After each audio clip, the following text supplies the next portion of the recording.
Welcome to the AccuTrack 2018 video learning series. This episode we're going to be installing AccuTrack 2018. And while we're doing that, we're going to also cover these topics. So we're going to be opening it the first time after it's installed, entering the activation code, which enables your software to work based on your license. Then going into the tutoring sample database, which is the sample database that it opens to when you first open the software.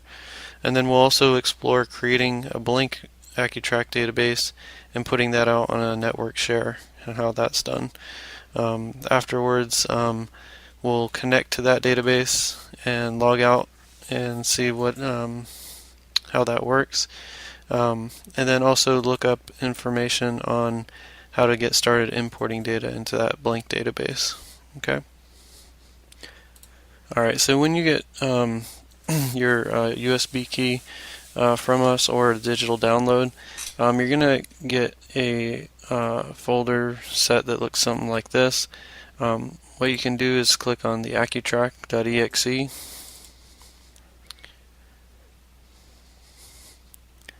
And once that opens, this interface will allow you to look up more information about the software as well as install AccuTrack. Okay, so we have all these different articles, reference manual, what's new in 2018, video learning series, so more videos like this, and then of course right here you can install AccuTrack. Okay, once you click that, it should go ahead and start that, and I can just exit out of this screen. Okay, and just start by going next and accepting the terms in a license agreement. If you need to change out the username and organization, you can do that. Typically we recommend just installing it in the direct path, but this is program files x86 Accu 2018. Okay, and I'm going to install this for all users that use this computer.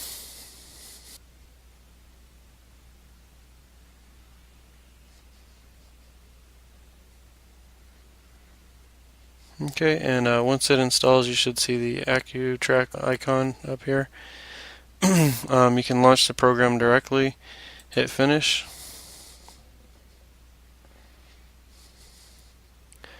Okay, and if you do that, it'll start opening and loading the sample database. Now, to activate the software, this is where it's asking for the activation code. You're just going to say yes. And if you look back at the USB key that you received or the download, there should be a file key.txt, and in there you're going to have like a about 25-digit or so code, and you're going to just paste that in the activation code screen. Hit OK. Alright, and once it does that, it's going to go ahead and log in. You know that you're connected to the sample database because it says at the top. When you log in for the first time, it's going to use the default of 9 ones and all capital letters new for the password. Okay, and from the screen, if you go check out like the users module, look in students, you're going to see that there's already some data that's preloaded for the sample database. And what that allows you to do, if I go through things like student visits tracking and want to run some reports, I'll definitely have some data to kind of take a look at.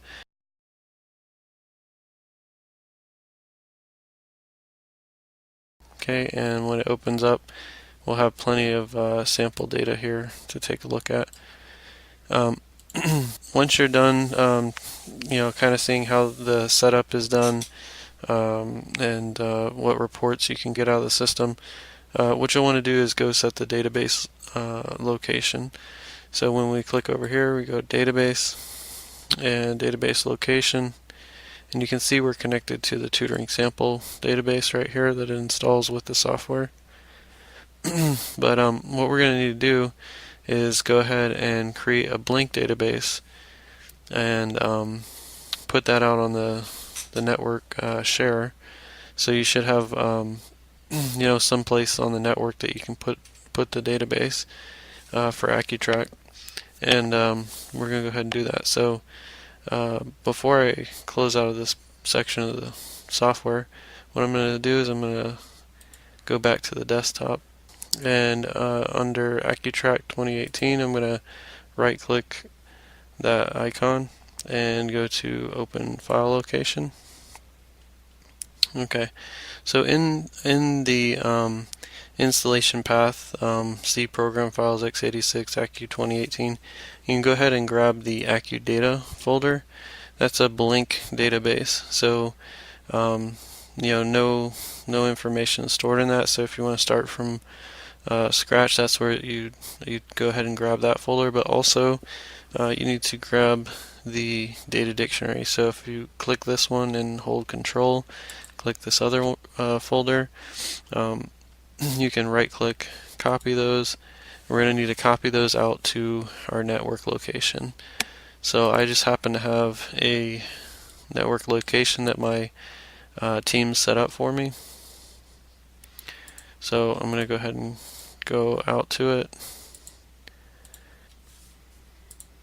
and I'm going to go ahead and go grab those again, copy, and paste them over here on the network share. Okay, and so when I go ahead and I want to set that to my the database, I'm going to use the path that I'm given. This is server name along with the folders that it falls under, and I want to actually grab the name of this AccuData folder. So I'm going to copy this and add it to the end of this path, and copy that whole path, and now we're going to put that into our AccuTrack database folder location. So once I paste that in, or if I typed it in, either way, just to check and make sure that it can reach that area, I'm going to go ahead and click on Show Path in Explorer. So if it opens up that AccuData folder with all the database files in there, you should be good, and so I can go ahead and save that. Okay, it's going to let me know that I have to exit out and restart before we're actually connected to that new database. So we'll go ahead and do that. Okay, and I'm going to close this little screen, but you can see this is the blank database. It says welcome to our center instead of tutoring sample. Okay, once I log in, if I go take a look at the students in the first module here, okay, so the only thing we have is like an AccuTrack guest user account, but it's pretty much blank database here. There shouldn't be any logs if I go to the student sign-in logs. No categories and activities yet. All that's waiting for us to import and put into the system. So I think that takes us to our last topic. So now that I'm ready to start getting data into this blank database, I'll start off by going to database on the right hand side, and then we're going to go to import.